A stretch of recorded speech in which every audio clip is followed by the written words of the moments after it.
할렐루야, 할렐루야. 우리 주님께 감사의 영광의 박수 먼저 올리며 나아갑니다. 하나님, 우리 가운데 풍성한 예배 가운데로 임하신 하나님을 찬양합니다. 예배 오늘 성령의 기름 부어주시고 함께해 주시옵소서.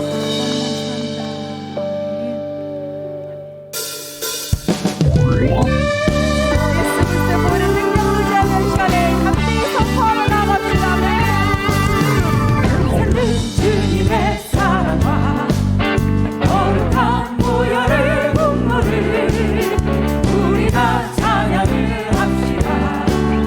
주님을 만나볼 때까지 예수를 깨끗게 하시는 주시니 그의 피 우리 영원한 어리게 하셨네. 우리를 깨끗게 합니다.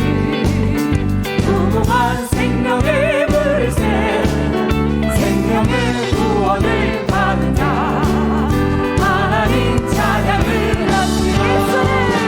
예수는 우리를 깨끗게 하시는 주시니 그의 피 우리를 흉보다 어리게 하셨네. 예수께서 모든 능력을 의지하며 하나님 자녀 속하오니 우리를 원해서 발걸음까지 다시 한번 쓰여주시옵소서.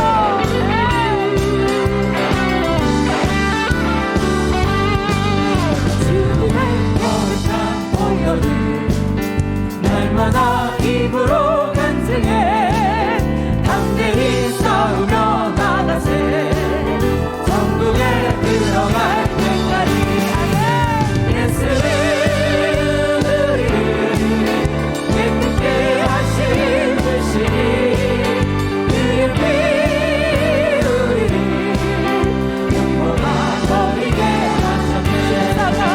십자가 단단히 붙잡고 날마다 이기며 나가세. 머리에 면류관 쓰고서 주 앞에 찬양할 때까지 예수는 우리를 깨끗게 하신 주시니 그의 피 우리를 십자가 단단히 붙잡고 십자가 단단히 붙잡고 날마다 이기며 나가세. 머리에 면류관 쓰고서 주 앞에 찬양할 때까지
거룩하고 복된 주일입니다. 다 함께 자리에서 일어나 영광의 주님을 찬양하며 예배합니다.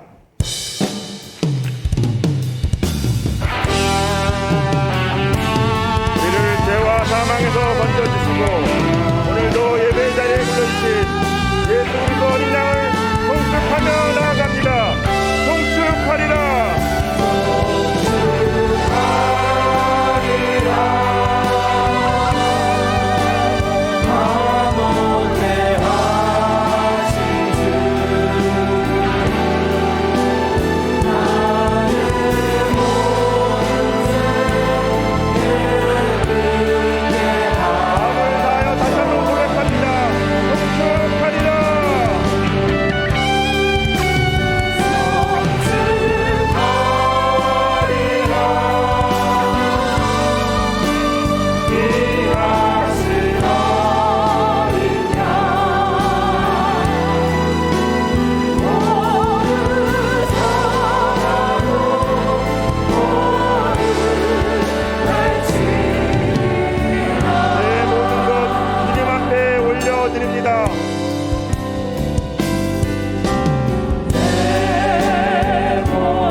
너희 모든 나라들아 여호와를 찬양하며 너희 모든 백성들아 그를 찬송할지어다. 우리에게 향하신 여호와의 인자하심이 크시고 여호와의 진실하심이 영원함이로다.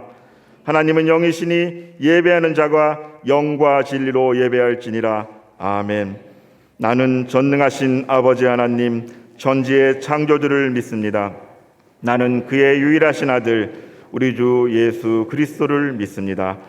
그는 성령으로 잉태되어 동정녀 마리아에게서 나시고 본디오 빌라도에게 고난을 받아 십자가에 못 박혀 죽으시고 장사된 지 사흘 만에 죽은 자 가운데서 다시 살아나셨으며 하늘에 오르시어 전능하신 아버지 하나님 우편에 앉아 계시다가 거기로부터 살아있는 자와 죽은 자를 심판하러 오십니다. 나는 성령을 믿으며 거룩한 공교회와 성도의 교제와 죄를 용서받는 것과 몸의 부활과 영생을 믿습니다. 아멘. 자리에 앉으셔서 기도하심으로 하나님 앞에 나아갑니다.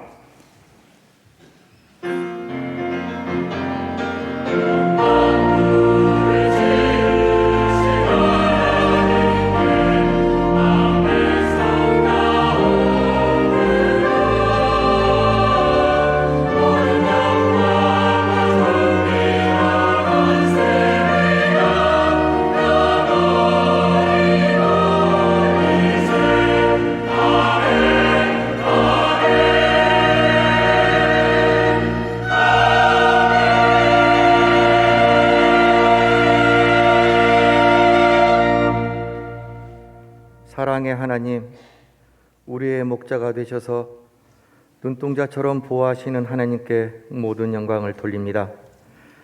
저희에게 세상의 유혹을 이기게 하셔서 주일 예배로 거룩하게 구별할 수 있는 결단과 믿음을 주셔서 감사합니다. 올해도 한 달 반이 남은 지금 연초의 계획과 결심을 되돌아보게 하시고 칭찬받고 인정받는 한 해가 마무리될 수 있도록 남은 시간도 성령께서 함께 동행하여 주시고 축복하여 주시옵소서. 은혜의 하나님, 저희 아들, 딸들의 2022학년도 수학 능력 시험이 이제 4일 앞으로 다가왔습니다. 건강한 몸과 컨디션을 유지하여 평소 학습한 대로 아니 그 이상의 능력을 발휘하여 우리 모두가 원하고 바라는 결과를 얻게 하여 주시옵소서. 시험의 시작과 끝을 그리고 그 결과까지 성령님의 동행과 축복이 함께 하시기를 원합니다.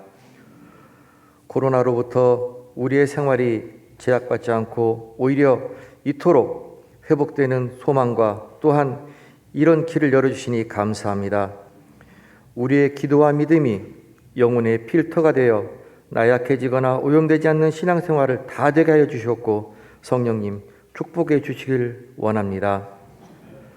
나라와 민족을 위해 기도합니다.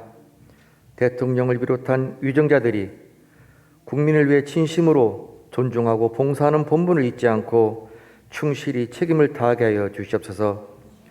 더불어 내년 당선될 인물 또한 주님께서 주관하시어 국민이 하나 되고 화합하며 국민만 바라보는 선량한 대통령이 선출되도록 모든 절차와 축복과 그 과정을 간섭하여 주시옵소서. 전능하신 주님, 이 시간 우리들 가지고 나온 기도 제목들이 있습니다. 심령이 상한 성도들에게 따뜻한 위로의 손길을 주시고 욕심이 아프고 회복되기를 원하는 성도들에게 전능하신 주님께서 신유의 은사를 주시어 고통이 희망이 되며 슬픔의 기쁨이 되는 시간 되게 하여 주시옵소서. 기도하는 가정마다 하나님의 복을 충만케 하시고 직장과 사업장에서 해결되어야 할 문제를 놓고 기도할 때 간과하는 모든 기도가 모든 문제가 주님의 은혜와 사랑으로 해결되고 복이 되게 돌아오게 하여 주시옵소서. 은혜가 풍성하신 주님, 우리 교회를 사랑하여 주시오니 감사합니다. 세상 중에서도 가장 말씀 충만인 교회, 성령 충만인 교회로 주님께서 인도하여 주시오니 이 사회의 빛과 소금의 역할을 다하는 교회가 되게 하여 주시옵소서.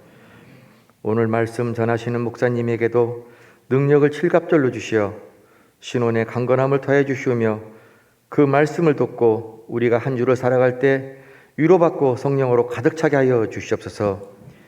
이 예배를 위하여 찬양하는 성가대와 각 기관에서 헌신봉사하는 모든 손길 위에 하나님의 사랑이 충만하길 원합니다.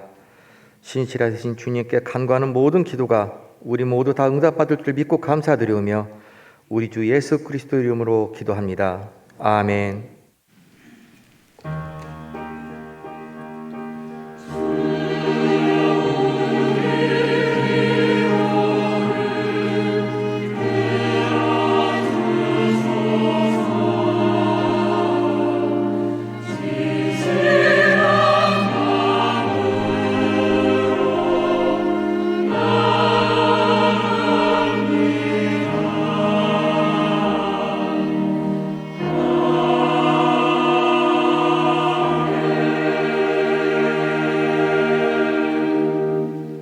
다 함께 찬송가 207장 1절, 3절, 4절을 부르시면서 준비하신 예물을 하나님께 드리겠습니다.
거룩하신 하나님 아버지, 오늘도 하나님을 아빠 아버지로 부르며 예배드릴 수 있도록 주님의 전으로 불러주심에 감사를 드립니다.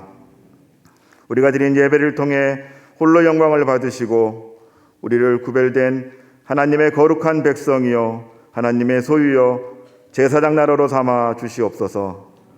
우리의 삶의 자리가 하나님께 온전히 올려드리는 거룩한 산제물이 되게 하시고 복된 삶이 되게 하시며 날마다 하나님의 사랑을 베풀고 주의 복음을 전하는 데 우리의 삶을 사용하여 주시옵소서. 오늘도 예배를 통해 은혜를 부어주시길 기대하는 마음으로 하나님 앞에 나아올 때에 삶 속에서 형통케 하시는 하나님께 감사하는 마음을 담아 예물을 올려드립니다. 구별되어 드리는 예물을 마음껏 흠양하시고 하나님의 나라를 위하여 사용하여 주시옵소서. 오직 하나님의 영광을 드러내는 구속사를 위하여 쓰이게 도와 주시옵소서. 감사드리며 존귀하신 예수 그리스도 이름으로 기도드립니다. 아멘.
오늘도 예배의 자리를 사모하시고 말씀의 은혜를 사모하시며 또 예배당에서 온라인으로 예배드리시는 여러분을 진심으로 환영하고 축복합니다.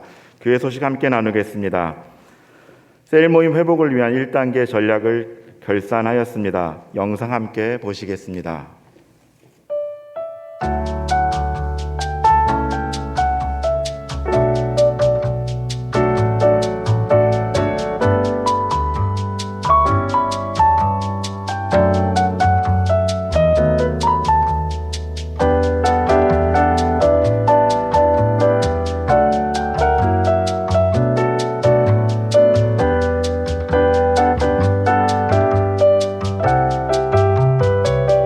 좋은 신앙의 습관이 필요함과 따뜻한 말 한마디가 공동체를 살리고 아름다운 관계를 만든다는 것을 더욱 마음에 새겼습니다. 소금이 맛을 잃으면 돌멩이나 다름없습니다. 우리는 덩갱이에 비추는 등불로서 선한 이웃이 되도록 해야 합니다. 저는 이웃과 좋은 관계를 맺도록 노력할 것입니다. 그래서 저는 제가 이사간 빌라 주변 쓰레기 정리를 하려고 합니다. 촛불이 자신을 태우지 않고는 어떤 빛도 낼 수 없듯이 촛불과 같이 빛을 내는 삶을 살도록 하겠습니다. 기도는 지속적인 훈련과 또 영성이 반드시 뒷받침돼야 된다고 생각을 합니다. 셀을 살리는 심폐소생술을 통해서 결단했던 내용들을 기억하면서 맡은 역할을 잘 감당할 수 있도록 노력하겠습니다. 첫 번째 결단, 내년 봄까지 셀은 가정 1대1로 초대하여 식사하기. 두 번째 결단, 셀은 2명을 집합 모임 및 셀 모임으로 인도하기.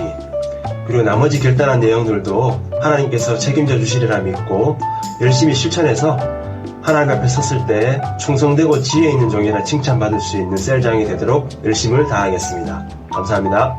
셀을 살리는 심폐소생술을 위해 이 책을 읽으면서 가장 크게 느낀 것은 셀 모임의 주인이 하나님이 되어야 한다는 것입니다. 그래서 셀장으로서 저의 결단은 개인의 경건한 삶을 위한 노력과 셀원들에게 먼저 다가가는 것입니다. 아직 셀장으로서 부족하지만 조금씩 성장하는 셀장이 되겠습니다. 셀원들 사랑합니다. 이번 책을 통해 느낀 거는 리더인 저의 영적 성장이 너무너무 중요하다라는 깨달음이었습니다. 그래서 제가 하나님 앞에서 더 견고해질 수 있도록 매일 말씀과 기도로 무장하는 삶을 살아야겠다라고 결단했습니다. 그 삶을 통해서 셀원들과 더 자주 만나서 그들에게 예수님 닮은 인격적인 모습을 보여줄 수 있도록 더 노력해야겠습니다. 리더는 항상 감사해야 하며 맡은 영혼들을 살리기 위해선 끝까지 기다려줘야 한다고 배우게 되었습니다. 앞으로의 맡겨질 셀원들 살리라는 저의 사명을 알게 하신 하나님께 감사드립니다. 셀을 살리는 심폐소생술 프로젝트를 통해 셀 공동체의 중요성과 리더의 영성에 대해 다시 한번 생각해보는 시간을 가졌습니다. 이번 기회를 통해 저부터 하나님과 동행하는 삶을 살며 서로 사랑하는 공동체를 만들겠다는 기도 제목이 생겼습니다.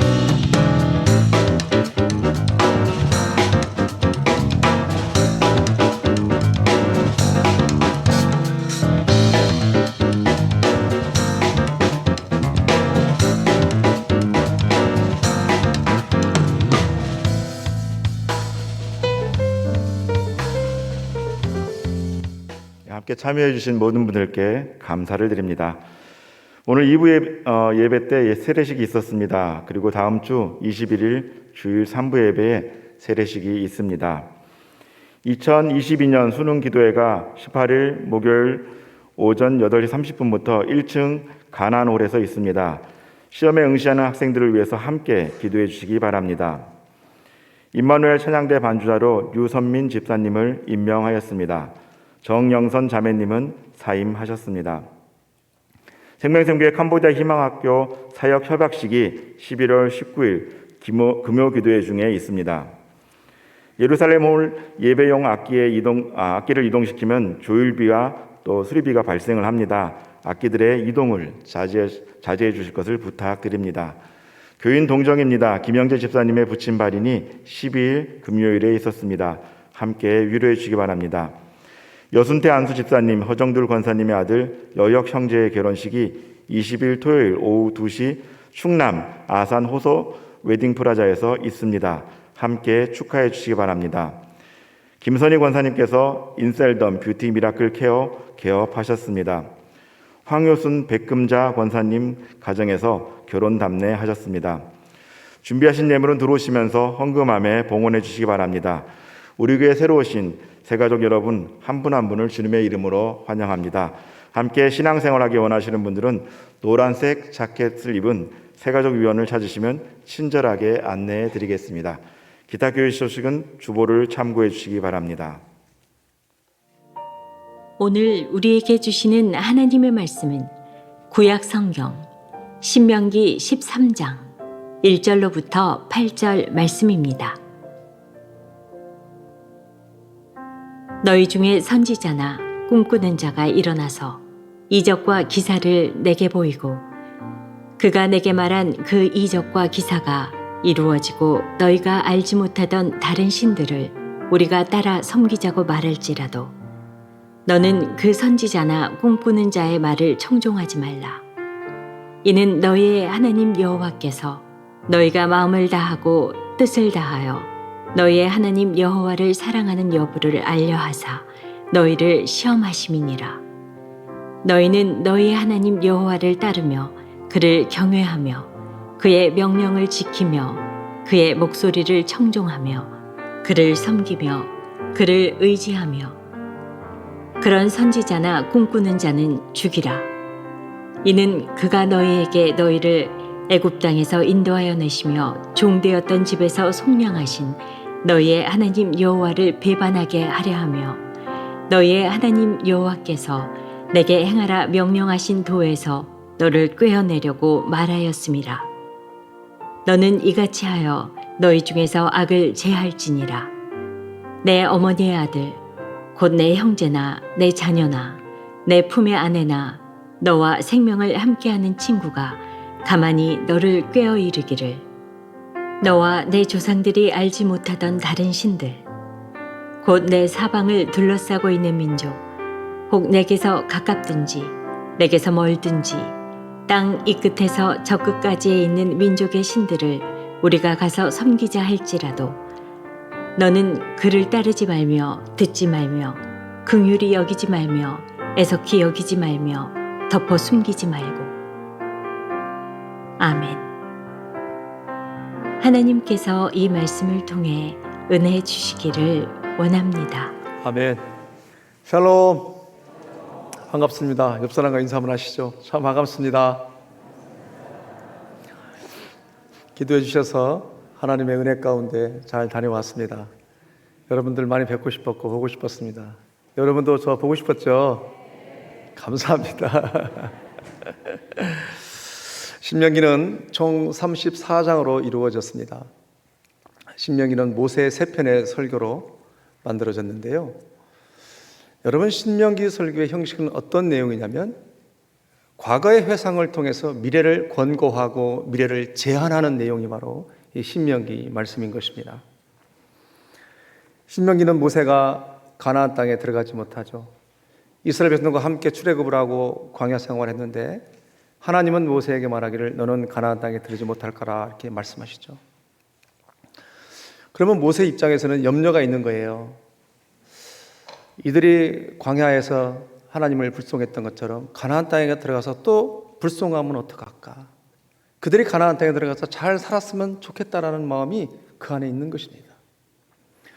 모세는 누구보다도 이스라엘 백성들을 너무너무 잘 알아요. 함께 출애굽을 하고 광야를 하고 많은 시간들을 보냈기 때문에 그들이 얼마나 미약하고 연약한지를 아는 것입니다. 함께 가나안 땅에 들어가면 그때그때 모세가 얘기해 주면 좋잖아요. 근데 그럴 수 없는 거잖아요. 그래서 미리 당부하고 제안하고 권고하는 내용이 바로 신명기 말씀입니다. 그럼 왜 이렇게 가나안 땅에 들어서 어떻게 살아야 되는지를 강조하는가? 그 이유는 뭐냐면 모세는 하나님을 대면한 사람이에요. 누구보다도 하나님에 대해서 잘 아는 사람이에요. 그렇기 때문에 이스라엘 백성들에게 그렇게 강력하게 권면하는 것입니다. 그럼 가나안에서 살 수 있는 방법, 계속해서 가나안 살 수 있는 방법은 뭐냐라고 했을 때 지난 시간에 우리가 무엇을 나누었냐면요, 가나안 땅에서 잘 살 수 있는 그 핵심, 가장 중요한 건 뭐냐? 예배입니다. 하나님이 자기 이름을 두시려고 택한 곳에 나아가 그것도 찾아 나아가 하나님 앞에 예배하는 것입니다. 여러분, 즉 가장 중요한 것은 뭐냐면 예배가 무엇이다? 그 땅을 살 수 있는 동력이라는 거예요. 그래서 너희들이 그 땅에 들어가서 첫 번째로 가장 중요한 것이 뭐냐라고 했을 때 하나님이 자기 이름을 두시려고 선택한 곳을 찾아 나아가 예배하는 거예요. 여러분, 하나님은 이스라엘 백성들을 애굽에서 출애굽을 시키고 지금으로 하면 우리를 예수 그리스도의 은혜로 사망 권세로부터 세상으로부터 출애굽을 시키고 하나님의 백성으로 하나님 앞에 감사함으로 예배할 때 너희 하나님 여호와의 자기 이름을 두시려고 선택한 곳에서 예배하라고 하신 거예요. 아무 곳에서나 예배하라고 말씀하지 않는다는 것입니다. 그러면 자기 이름을 두시려고 선택한 곳은 어떤 의미가 있냐? 하나님의 성품, 하나님의 속성, 하나님의 존재, 하나님의 인격, 하나님을 계시하고 나타낸 곳을 자기 이름을 두시려고 선택한 곳이에요. 더 구체적으로 말하면 자기 이름을 선택한 곳이라고 하는 것은 하나님의 모든 영광과 능력과 존귀를 나타내고자 하는 곳이 바로 자기 이름을 두려고 선택한 곳이 바로 하나님의 성막 교회인 것입니다.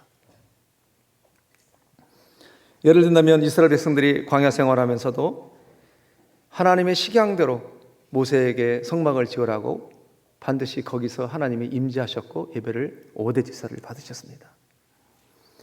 여러분, 하나님은 무소부지하시지만 어디에서나 계시지만 예배 받으시기 위해서 임재하기 위해서 준비되어지고 예배되어지기 위해서 하나님은 예배를 받으셨고 만나 주셨다는 것이에요. 이것이 핵심이라는 것입니다.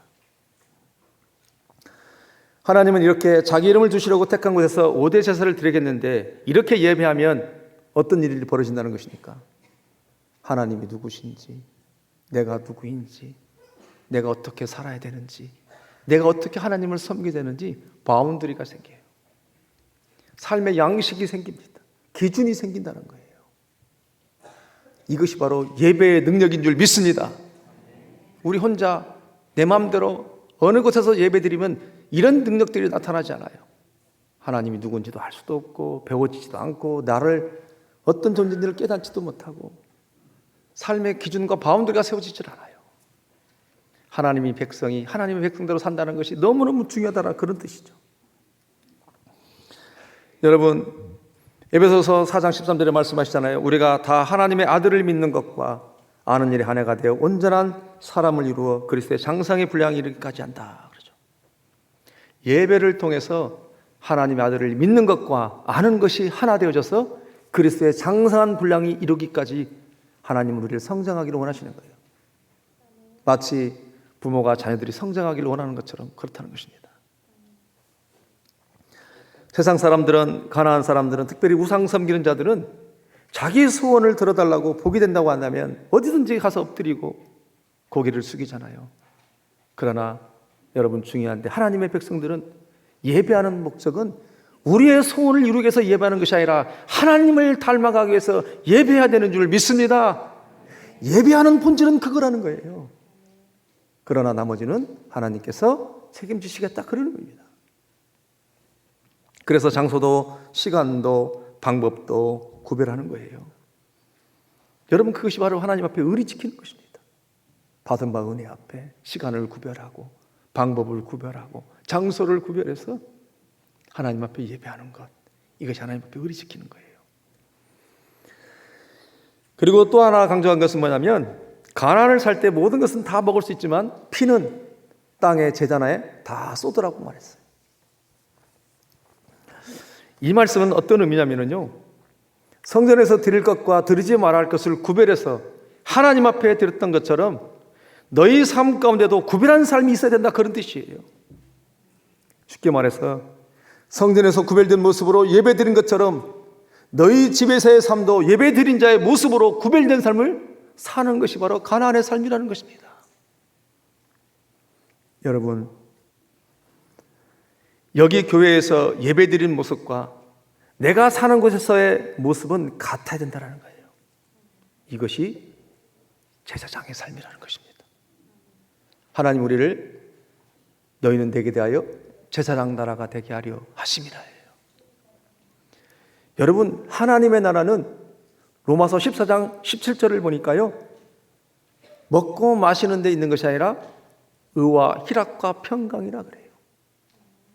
하나님의 나라는 우리 삶 가운데 먹고 마시는 것이 주된 목적이 아니라 의와 희락과 평강이라. 의는 뭐예요? 하나님의 성전에서 구별된 자세를 통해서 예배됐던 그 하나님의 의대로 우리의 삶 가운데 하나님의 나라를 사는 것이 바로, 하나님의 나라는 먹고 마시는 데 있는 것이 아니라 의와 희락과 평강. 하나님을 만나서 기쁨을 누리고, 그리고 우리 안에 평강이 있는 것, 이것이 바로 하나님의 나라라는 거예요. 더 쉽게 말씀드려 볼까요? 여러분, 피를 먹지 말라는, 구별돼서 하나님 앞에 드리라고 하는 그 의미, 본질적인 의미는 뭐냐면, 우리가 하나님 앞에 예배 드릴 때 사랑의 언어로, 용서의 언어로 하나님 앞에 예배를 드렸다라면 우리의 삶도 똑같이 언어가 같아져야 된다, 그런 뜻이에요. 믿습니까? 여러분, 피는 생명을 의미한다면 결국은 사람 존중이에요. 네가 그런 모습으로 예배를 드렸다라면, 사랑의 언어로, 용서의 언어로 예배를 드렸다라면, 너의 삶 가운데도 하나님을 사랑했다고 고백했다라면, 너의 삶에도 사랑한다고 고백하고 구별해서 사랑하는 언어로 쓰면서 하나님 앞에 예배 드렸다라면, 같은 언어를 가지고 같이 사는 것이 가나안의 삶이라는 것을 가르쳐주는 거예요. 첫 번째, 가나안의 삶의 핵심보다 하나님이 자기 이름을 두시려고 택한 곳에서 예배하는 것이 핵심이에요. 두 번째는 그렇게 예배한다로 사는 것이 바로 피를 먹지 말라, 그런 의미예요. 다시 말해서 성전에서 내가 사람들을 위로하고 격려하고 겸손한 모습으로 예배를 드렸다라면, 그렇게 구별해서 우리의 삶 가운데 가정에서 위로하는 말로, 격려하는 말로, 겸손한 말로 사는 것이 바로 가나안의 삶이라는 거예요. 여러분, 중요한데요, 가나안 땅에 중앙성소를 만들고 성소 중심의 삶을 살라고 하는 것은 성소 중심의 예배가 가나안의 삶의 터전에 확장되고 있어야 된다, 그런 뜻이에요. 여러분, 하나님께서 우리를 출애굽을 시키고 광야를 거쳐서 가나안을 살게 하셨는데, 가나안에서 애굽처럼 살게 하고 가나안에서 광야처럼 살게 하려고 우리를 출애굽시키고 광야에서 훈련하신 것이 아니라는 거예요. 얼마나 많은 사람들이 착각하는지 모릅니다. 이제 출애굽하고 광야를 거쳤었기 때문에, 그리스도 안에 들어왔기 때문에 이제는 대충 살아도 된다고 생각하는 경향이 있는데, 아니에요. 절대로 가나안 삶은 그런 삶이 아니라는 거예요. 그러기 위해서 보험 증서 하나 주면서 마음 놓고 내 마음대로 살아라고 하나님이 우리를 출애굽시키고 광야 여정을 거쳐서 가나안 땅에 가나안의 삶을 살라고 말씀하신 것이 아니에요. 여러분, 우리가 구속사의 두 기둥, 선십과 킹십을 말하는데, 생육, 번성, 충만, 정복, 다스림을 말하는데, 정말로 생육, 번성, 충만의 삶이 뭘까요? 생육, 번성, 충만의 삶은 성전에서 구별하고 예배드린 자로 사는 삶이 생육, 번성, 충만의 삶이라는 거예요. 내가 아무리 구속사 두 기둥을 위해서 성령 충만하고 생육, 번성, 충만, 정복, 다스림을 살고 싶어도 예배하지 않으면 절대로 생육, 번성, 충만을 살 수 없어요. 구별해서 예배드린 자로 살고 내 삶 가운데 구별해서 예배드린 자로 삶을 살 때 내 삶에 생육이 일어나고 번성이 일어나고 충만이 일어나는 거예요. 생육, 번성, 충만은 문자가 아닙니다. 그냥 사상이 아닙니다. 삶이에요. 여러분, 고백 아는 것이 구속사가 아닙니다. 그럼 우리는 왜 그토록 그렇게 예배를 드려야 돼요? 기독교는 종교가 아니라 생명인 줄 믿습니다. 여러분, 기독교는 종교가 아니에요. 생명이에요. 그렇기 때문에 우리는 예배 드린 자의 삶을 사는 것이 중요하다는 것입니다. 이 시간 여러분에게 도전합니다. 저와 여러분이 이 땅에서 예배한 자로 이 땅을 예배의 삶으로 채워나가는 은혜가 있기를 주님 축복합니다. 그러면 이 땅에 저와 여러분이 사는 곳에 우상이 밀려나가기 시작하고 하나님의 선으로 채워지기 시작하는 거예요. 여러분, 우상은 선포한다고 사라지는 게 아닙니다. 우리가 주의 성전에서 예배 드리는 자의 모습으로 우리의 삶 가운데 그렇게 구별해서 예배를 하나님을 섬기고 삶을 살아갈 때 우리의 삶의 영역이 하나님의 선으로 하나님의 영역으로 채워지는 거예요. 신앙의 구조가 세 가지라고 했죠. 광야의 구조, 애굽의 구조, 광야의 구조, 가나안의 구조예요. 가나안은 어떤 구조냐? 죄송합니다. 애굽은 어떤 구조냐? 본대로 따라가는 삶이 애굽의 구조예요. 세상 사람들이 하는 것을 그대로 보고 저렇게 살면 잘 살 수 있겠구나. 저렇게 살면 내가 인정받겠구나. 그래서 그대로 따라가는 삶이 바로 애굽의 삶이에요. 하나님의 백성인데도 불구하고 하나님의 백성인지도 모르고 영향력을 행사하지도 못하고 그저 남들이 그렇게 하니까 그렇게 삶을 살지 않으면 인정받지 못하고 바보 소리 들으니까 그런 소리 듣기 싫어서 그냥 본대로 따라가고 느끼는 대로 따라가는 것, 이것이 바로 애굽의 삶입니다. 그러면 광야의 삶은 뭐냐? 가나안의 삶을 살기 위해서 이제 하나님을 만나고 순종을 배워가는 삶이 바로 광야입니다. 그럼 여러분, 가나안의 구조는 어떤 구조일까요? 가나안의 구조는 밀어내고 사는 구조예요. 섞여 사는 구조가 아닙니다. 구별해서 하나님 앞에 예배하고 예배한 자로 사는 것이 바로 가나안의 삶인 줄 믿습니다. 다시 말해서 가나안은 대충 살 수가 없는 곳이에요. 많은 사람들은 그리스도 안에 들어왔기 때문에 이제는 내가 구원받았기 때문에 어떻게 살아도 좋다라고 생각하는 경향이 있는데, 여러분, 가나안은 전혀 아무것도 없는 곳에 가는 것이 아닙니다. 오히려 가나안은 모든 잡신이 다 몰려 사는 곳이 바로 가나안이에요. 저 세상은 모든 잡족들과 잡신들이 같이 사는 것이 바로 가나안이에요. 가나안은 적과 꿀이 흐르는 땅이기 때문에 그것을 쟁취하고 싶어서 수많은 사람들이 자기 신을 믿고 자기 신을 따르라고 하고 하나님의 백성들을 유혹하는 땅이 바로 가나안의 삶입니다. 그러니까 가나안은 대충 살 수 없는 곳입니다. 대충 살아서는 살 수 없는 곳이 가나안의 삶이라는 거예요. 그래서 삶도 대충, 예배도 대충 살다 보니까 맨날 끌려가는 겁니다. 아무런 영향력도 행사하지도 못하는 거예요. 하나님을 섬기면서도 하나님이 나를 책임진다라고 하는 느낌을 갖지를 못하는 거예요. 그러니까 자기 능력으로 열심히 살려고 하다가 상처만 받는 거예요. 그러나 절단코 가나안은 내 힘으로 사는 곳이 아니라는 거예요. 여러분, 그래서 가나안 땅의 특징은 뭐예요? 구별해서 예배하는 곳이 가나안의 삶이에요. 그래야 살 수 있는 곳이라는 거예요. 그 땅을 예배의 삶으로 확장해야 계속 나의 예배가 보장되어지는 것입니다. 여러분, 가나안의 삶은 예배해야 그 다음 예배가 보장되는 삶인 줄 믿습니다. 이것이 중요한 거예요. 왜? 가나안은 모든 잡신이 다 몰려 살기 때문에 우리를 유혹하기에 충분하다, 그런 뜻이에요. 그러므로 대충 살 수 있는 곳이 아니라는 것입니다. 만약 내가 예배는 드려요. 그런데 삶의 자리에 예배 드린 자로 안 살아요. 그리고 예배 자리에 돌아와서 예배 드려. 그러면 서서히 예배 자리가 사라지기 시작합니다. 가나안의 삶은 여기서 예배 드린 모습과 삶에 있어서 예배 드린 모습이 같아야 나의 예배가 보장된다는 거예요. 내가 여기서 예배 드리고 삶에 가서는 안 살아. 그리고 다 예배 드려. 그것이 형식이 되면 서서히 예배 자리가 사라지기 시작한다, 그런 뜻이에요. 여러분, 그러니까 가나안 땅은 어떤 땅이라는 거예요? 대충 살 수 있는 것이 아니라 전심으로 하나님을 예배하고 하나님 중심으로 살아야 살 수 있는 것이 가나안이에요. 그러면서 오늘 말씀이 중요한데, 그러면서 13장에 이제 무엇을 말씀하시냐?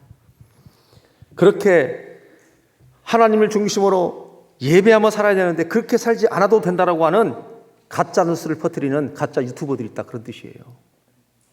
그러면 그 가짜 유튜버를 누구냐? 가짜 뉴스를 그렇게 살지 않아도 된다라고 말하는 사람이 누구냐? 첫 번째로 선지자나 꿈꾸는 자를 조심하라고 말씀하셔요.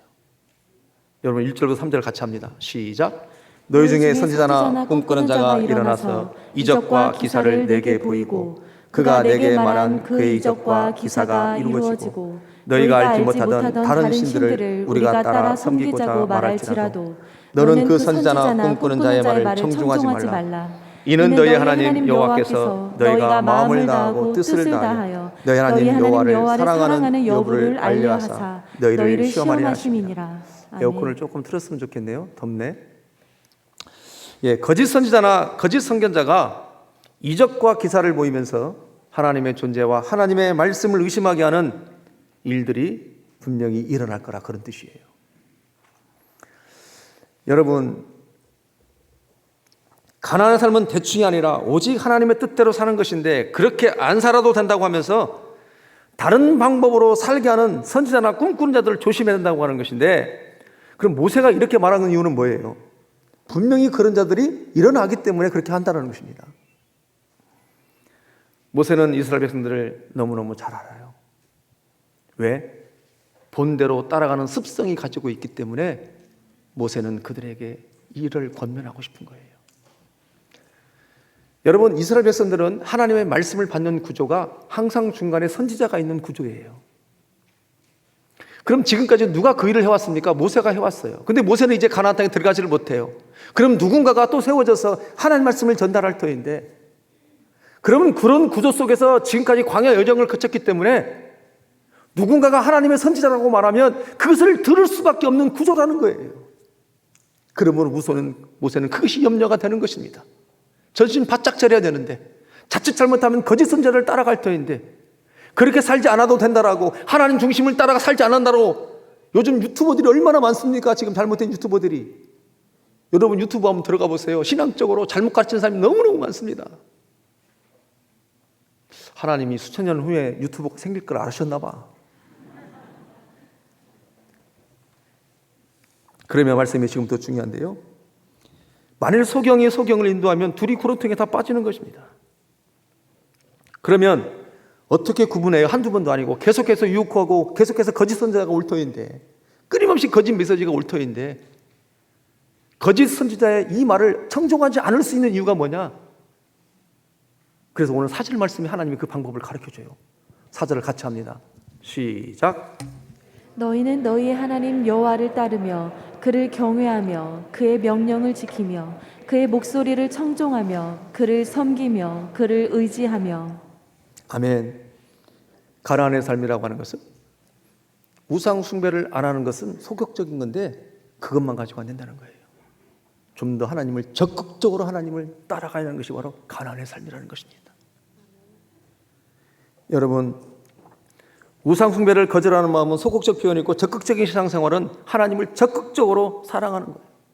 최고의 방어는 최고의 공격이라는 말이 있는 것처럼, 우리가 거짓 선지자의 말을 청종하지 않기 위해서는 더 하나님을 적극적으로 사랑하고 따라가야 한다, 그런 뜻이에요.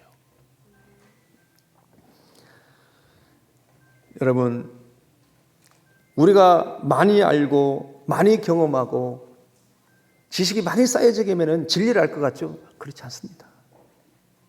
하나님을 따라가고 하나님을 섬기고 하나님을 의지할 때 거기에 자유가 있고 진리가 있고 행복이 있고, 만약에 이리저리 끼웃거리면 오히려 내가 정체성을 잃어버립니다.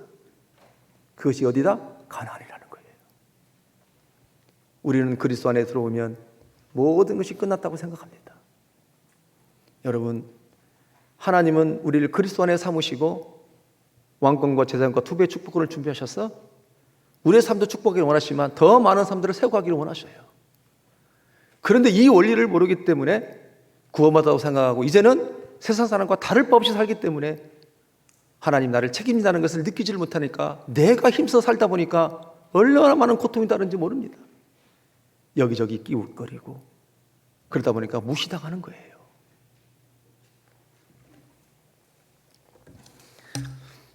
이제는 우리의 비교는, 우리의 기준점은 하나님이어야 됩니다. 믿습니까? 여러분, 거룩의 기준은 세상이 아닙니다. 세상에서의 거룩의 기준은 끊임없이 시대에 따라 달라지게 돼 있어요. 그러나 성경에서 말하는 거룩의 기준은 하나님이세요. 우리는 시대에 따라서 끊임없이 거룩의 기준을 사람에게 두고 시대에 두고 문화와 트렌드에 둘을 띄워 맞는데 성경은 그렇게 말하지 않습니다. 오직 우리의 기준점, 우리가 비교해야 되는 것은 하나님이냐 나냐, 하나님 안에서 하나님의 기준을 삼아서 우리가 바라봐야 되는 거예요.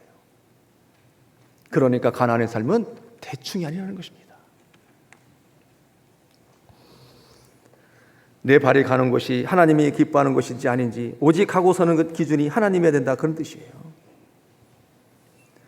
예를 들어 10년 넘게 다닌 직장에서 어떤 믿는 사람이 이렇게 말하는 경우가 있어요.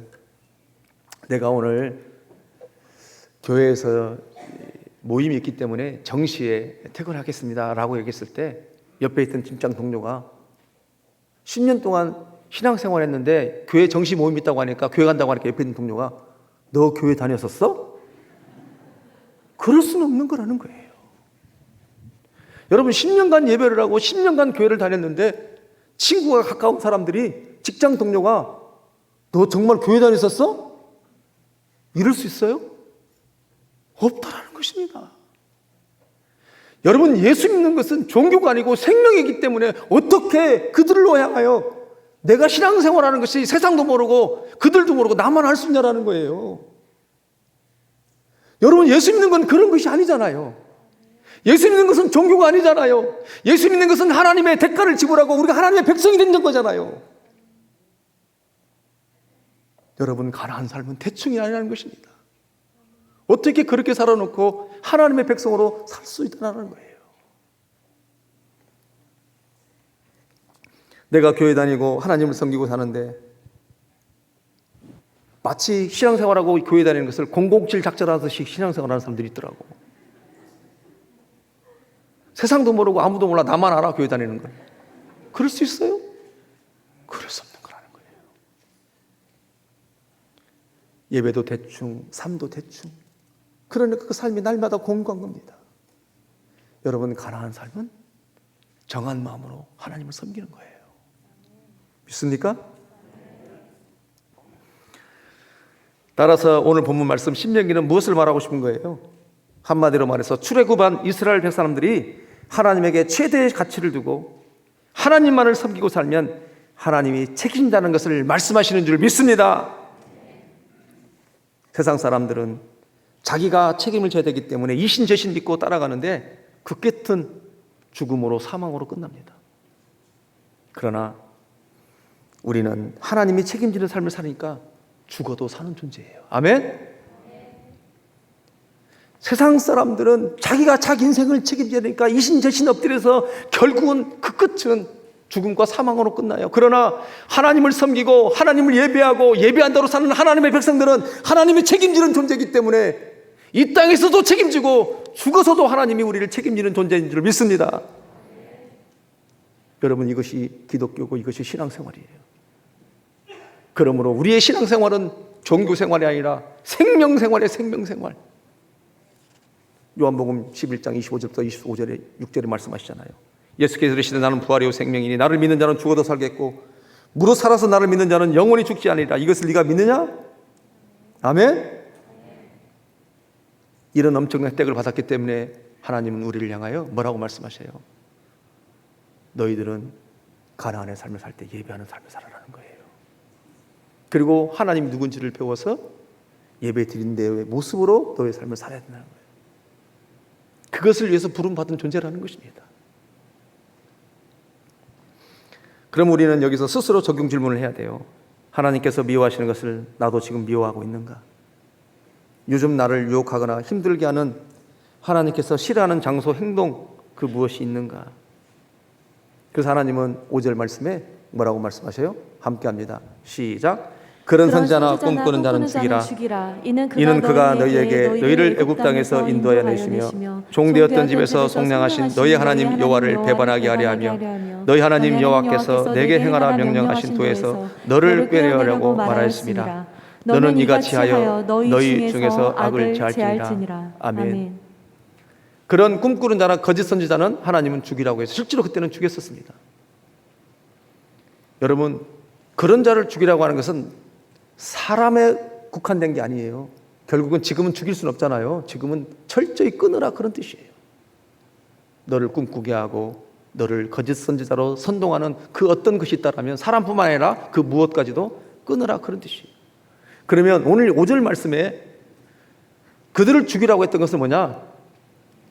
가난의 삶이라고 하는 것은 하나님 중심으로 살고 하나님을 예배하는 삶이 가난의 삶인데 그것을 못하게 하는 방해하는 것은 죽을 만큼 악하다고 하는 것을 하나님이 강조하신다는 거예요. 여러분, 하나님을 떠나면 죽는 거예요. 하나님을 떠나지 않기 위해서 그래서 그들을 죽이라고 했던 것입니다. 그럼 이 시간에 여러분 도전합니다. 우리로 하나님과 멀어지게 하는 것이 있다면 끊어내는 은혜가 있기를 주님 축복합니다. 그러면서 두 번째로 조심해야 한다고 하는 유형을 또 말씀해 주시는데 이제는 가족이나 가까운 친구들도 조심하라고 말씀하셔요. 6절과 8절 말씀인데 서로 교도하시겠습니다.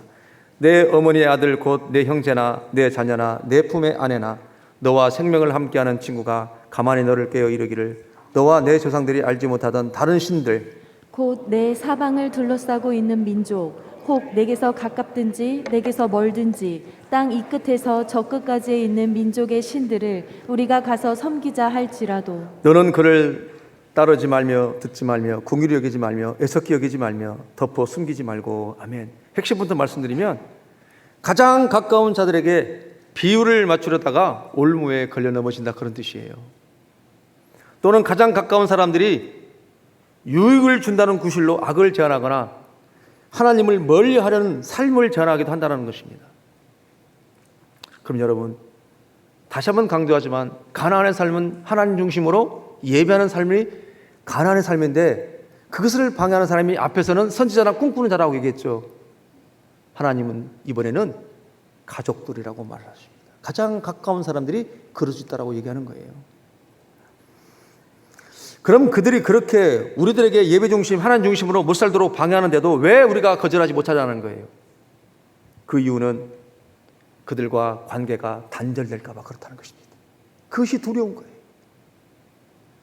그들이 우리에게 유익을 준다는 구실 때문에 하나님을 멀리하기도 하고 때로는 하나님을 가까이 못하게 하는 그런 일들을 우리에게 제안하기도 하는데 왜 그걸 거절을 못한다?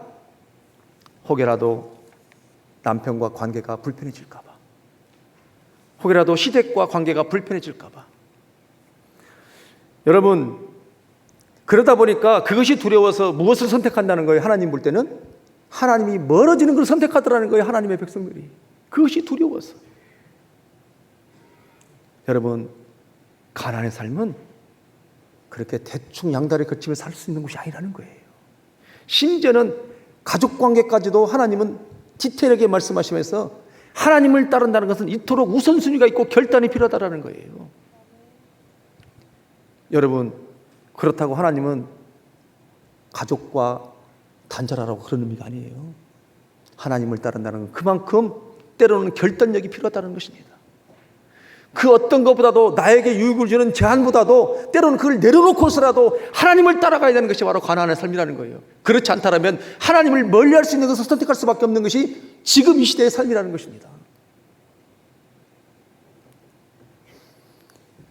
하나님도 이해하겠지. 하나님도 내 사정을 아시겠지. 가장 소중한 사람이 개인적으로 은밀히 찾아와 속삭일 때 거절하기가 쉬워요, 어려워요? 절대로 어렵죠. 결코 어려운 것입니다. 여러분, 아담에게 선악과를 먹자고 한 것이 누구예요? 가장 사랑하는 아내, 내 뼈 중에 뼈요 살 중에 살이로 말했던 그 아내입니다. 또 예수님에게 굳이 십자가를 져야 하냐고 수단을 받아야 하냐고 유혹한 것이 누굽니까? 예수님을 가장 사랑한다고 고백했던 수제자 베드로입니다. 심지어는 주는 그리스도시요 살아계신 하나님의 아들이라고 고백했던 베드로예요. 그러니까요, 이야기는 무슨 얘기입니까? 사단은 종종 우리 주위에 가장 가까운 사람들을 가장 효과적인 유혹의 도구로 사용한다는 거예요. 그래서 하나님은 우리 가족들을 내팽개치다 그런 의미가 아니라 사단은 가장 가까운 사람들을 유혹의 도구를 통해서 우리로 하나님으로 멀어지게 한다는 거예요. 그것이 어디다? 가나안이라는 거예요.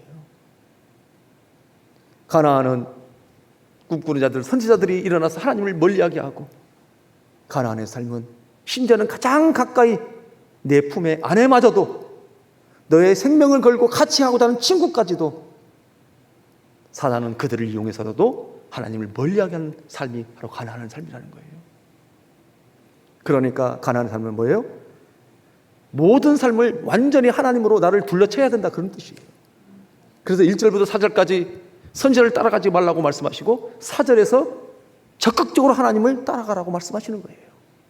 다른 대안이 없다고 말씀하시는 거예요. 여러분, 가까운 사람들은 말합니다. 나를 따라오면 돈 벌어. 돈도 있어야 신앙생활 하는 것이지 돈 없으면 신앙생활 못 한다니까. 돈 왕창 벌어봐. 당신 애들과 당신 남편, 아내 저절로 교회 나간다니까. 돈도 있어야 대접받는 거야. 그러면서 끊임없이 우리로 유혹하는 것이, 저만 그런 유혹 받았나요? 여러분 그런 유혹 없어요? 있잖아요. 그렇게 해서는 가난을 살 수 없다는 거예요. 여러분들은 지금 가난을 잘 살고 있다고 생각하십니까? 그렇지 않다는 것입니다. 여러분, 많은 사람들이 말하죠. 하나님도 뭐 가진 거 있어야 믿는 거지. 너 그렇게 하나님만 찾다 보면 사람들도 무시해. 일단은 비트코인부터 시작하자. 일단은 주식부터 시작하자. 여러분, 주식과 비트코인이 지금 합법적인 것 때문에 제가 나쁘다는 것이 아니에요. 오해하지 마시고, 우리가 자칫 잘못하면, 탐심은 우상이기 때문에 자칫 잘못하면 그걸 묵상하다 보면 하나님이 원하시는 가난의 풍성한 삶을 살 수 없다는 거예요. 그래서 고린도서 3장 5절에 뭐라고 말씀하셔요? 탐심은 우상이라고 말씀하시는 거예요. 제가 24살 때 처음으로 예수라는 이름을 듣고 신앙생활을 시작했는데요. 복학에서 한 2년 신앙생활을 하다 보니까 친구들이 그러더라고요. 야, 너 아직도 예수 믿냐? 그러더라고요. 아직도 예수 믿나? 얼마나 유혹이 많습니까? 사람들은 또 말하죠.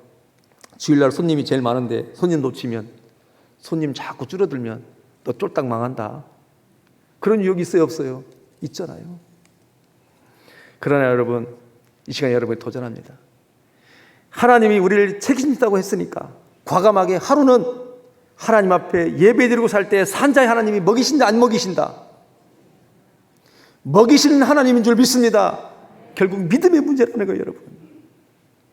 그런데 그거 결단하지 못하고 예배도 대충, 삶도 대충, 그러니까 하나님이 나를 책임진다고 느끼지는 삶을 살지 못하니까 내 스스로 나를 책임지려고 살다 보니까 얼마나 그 삶이 피곤해요. 그걸 믿지를 못해서. 공중에 나는 새도 먹이신다고 하나님은 약속하셨어요.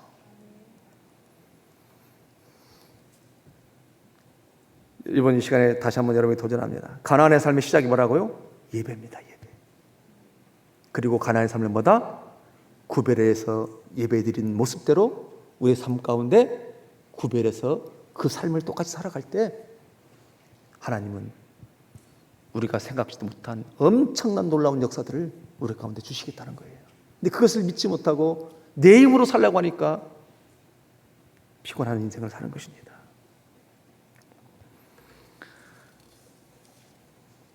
말씀을 맺으려고 하는데요. 한 가지만 더 예를 들고 말씀을 마치겠습니다.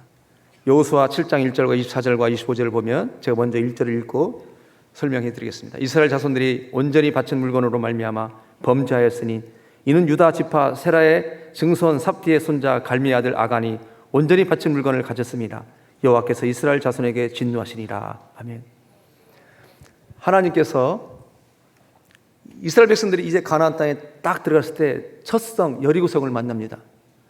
여호수아 6장에서 뭐라고 말씀하셨냐면 이 첫 성 여리고성, 철옹성과 같은 이 성이 무너질 때 모든 것은 여호와에게 바치라 그랬어요. 모든 것은 불태워 진멸하라 얘기했습니다. 근데 아간이 여호와의 바친 물건을 자기가 취해버립니다. 외투와 금과 은을 취해요. 그리고 두 번째 아이성에서 전쟁에서 패하게 됩니다. 여호수아가 하나님 앞에 기도합니다. 어찌하여 이런 일이 있습니까? 너희 백성 중에 여호와께 바친 것을 취한 자가 있다. 색출해서 그를 죽이라 그래요. 그래서 그와 딸들과 아들과 소와 양과 그 무리들을 데리고 골짜기 가서 돌로 쳐 죽이게 됩니다. 여러분, 이 말씀은 어떤 말씀일까요? 이 내용은 어떤 내용이냐면요, 가나안 땅은 하나님이 먹여주시고 입혀주시는 것을 믿고 기대하고 하나님을 하라고 하는 것을 하고 살아야 되는데, 내가 하나님을 거역해서라도 내가 먹을 것, 내가 입을 것, 내 방법대로 찾아야겠다고 하는 것이, 그것이 악하다라는 그런 뜻입니다.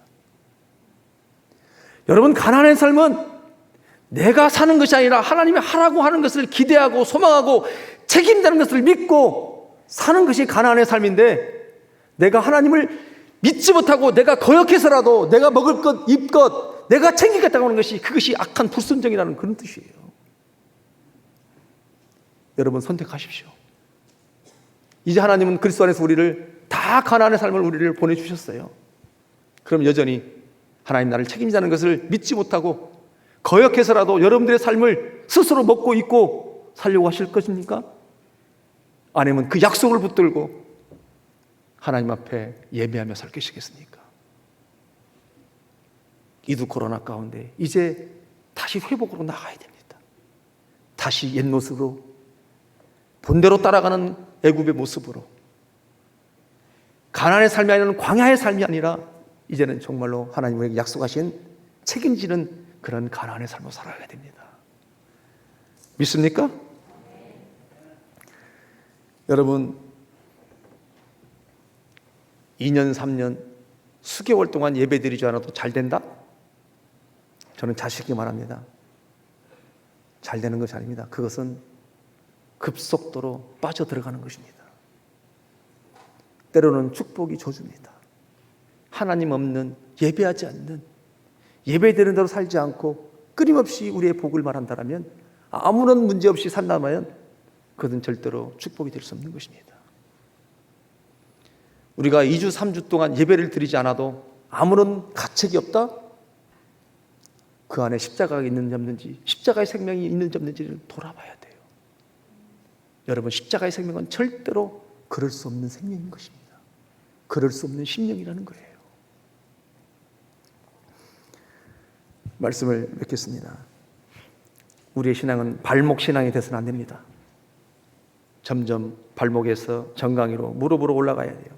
발목만 왔다 갔다 하는 신앙이 돼서는 안 돼요. 오늘 하나님 말씀을 딱 붙잡고, 세상은 흔들리고 세상은 주를 떠난다 할지라도 하나님, 나는 이제는 오직 주님만을 섬기겠다라고 결단하고 나가야 돼요. 말씀을 맺겠습니다. 거짓 선자나 꿈꾸는 선자를 잘못 따라가지 말라고 말씀하십니다. 그리고 가장 가까운 사람이 혹이라도 너에게 유익을 준다고 할지라도 그 제한 때문에 혹이라도 하나님을 멀리하는 것을 선택하지 말라고 우선순위에서 말씀하십니다. 하나님은 다 보고 계시다는 거예요. 하나님은 여러분을 위해서 당신의 최고의 것을 내줬기 때문에 하나님은 여러분들의 최고의 삶을 받기를 원하셔요. 그렇게 가나안의 삶을 누리고 살아가는 은혜가 있기를 주로 축복합니다. 기도하시겠습니다. 하나님 아버지, 고맙고 감사합니다. 가나안의 삶이라고 하는 것은 하나님의 이름을 두시려고 선택한 곳에서 예배할 때 구별되어서 들었던 것처럼 구별되어진 언어를, 구별되어진 하나님 우리의 삶을 드렸던 것처럼 우리의 삶 가운데도 같은 언어로, 같은 위로와 격려의 언어로 살아가야 되는 것이고, 그럴 때에 하나님이 나타나고 드러내고, 내가 성전에서 예배드린 자의 모습을 내 삶 가운데 그 예배자의 삶으로 채워지는 것이 바로 가나안의 삶이고, 그럴 때 우상이 밀려나가고 하나님의 선이 채워진다라고 주님께서 말씀하셨습니다. 이 십자가의 복음을 바르게 깨닫고 살아가는 우리 모두가 되게 하여 주시옵소서. 예수님의 이름으로 기도합니다. 아멘. 찬양하시겠습니다. 세상 흔들리고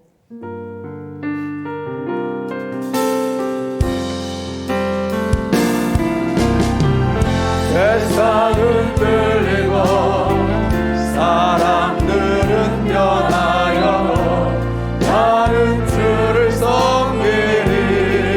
주님의 사랑은 영원히 변하지 않습니다. 주님의 사랑은 영원히 변하지 않네. 나는 주를 신뢰해. 믿음을 들리고 사람들은 주를 떠나도 믿음은 들리고 사람들 주를 떠나도 나는 주를 섬기리. 주님의 나라는 영원히 새하지 않네. 나는 주를 신뢰해. 오직 믿음으로 믿음으로 내가 살리라. 오직 믿음으로 내가 우리 처음부터 다시 합니다. 세상 흔들리고 사람들은 변하여도 세상 흔들리고 사람들은 변하여도 나는 주를 섬기리. 믿음 흔들리고 주님의 사랑은 영원히 변하지 않네. 나는 한 번 더 고백할 때 믿음 흔들리고 사람들은 주를 떠나도 나는 주님을 섬기겠습니다. 믿음은 들리고 사람들 주를 떠나도 나는 주를 섬기리. 주님의 나라는 영원히 새하지 않네. 나는 주를 신뢰해. 오른손 찬양하기를 원합니다. 오직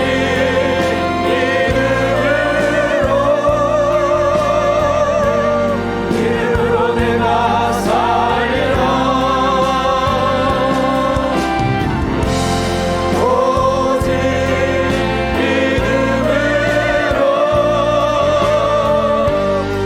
믿음으로 내가 살리라. 오직 의인은 믿음으로 말미암아 삽니다.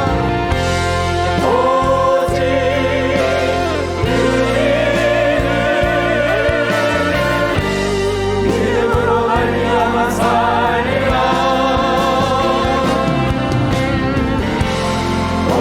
오직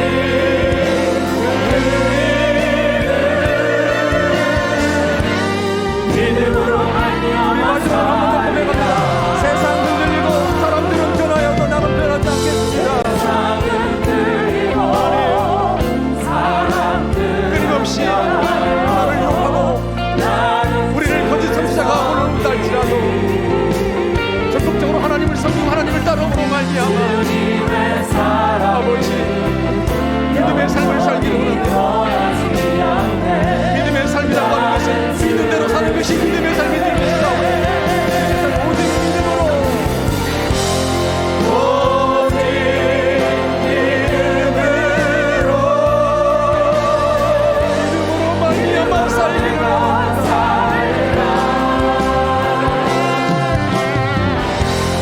오직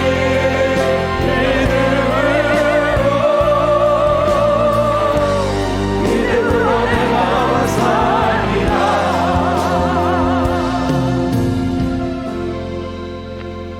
세상 흔들리고 사람들은 변하여도 우리는 마땅히 주님을 섬길 만한 이유가 분명히 있습니다.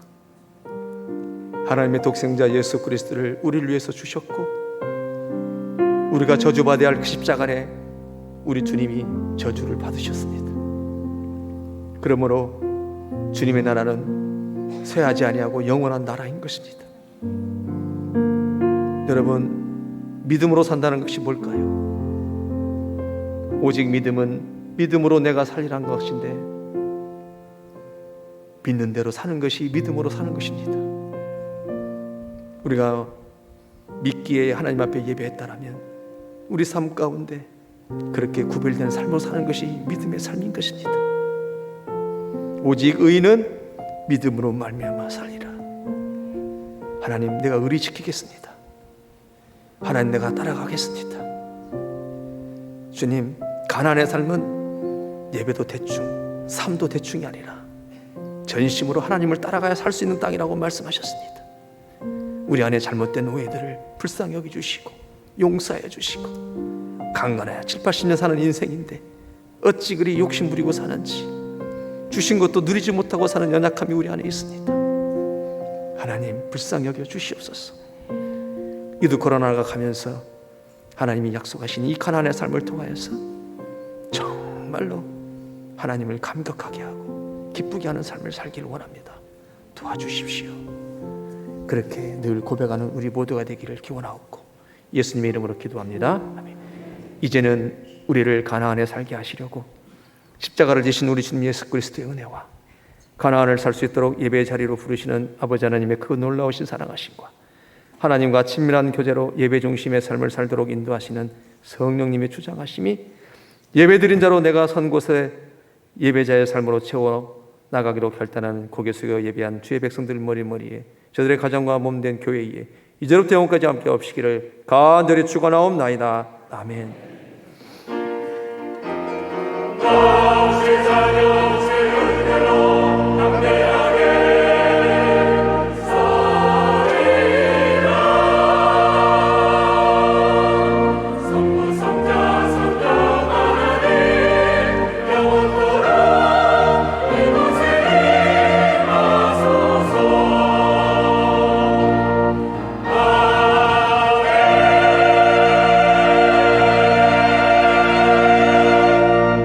같이 일어나서 옆 사람과 인사하십니다. 더 적극적으로 하나님을 사랑하겠습니다. 우리 다 함께 손잡고 가서 찬양하시겠습니다.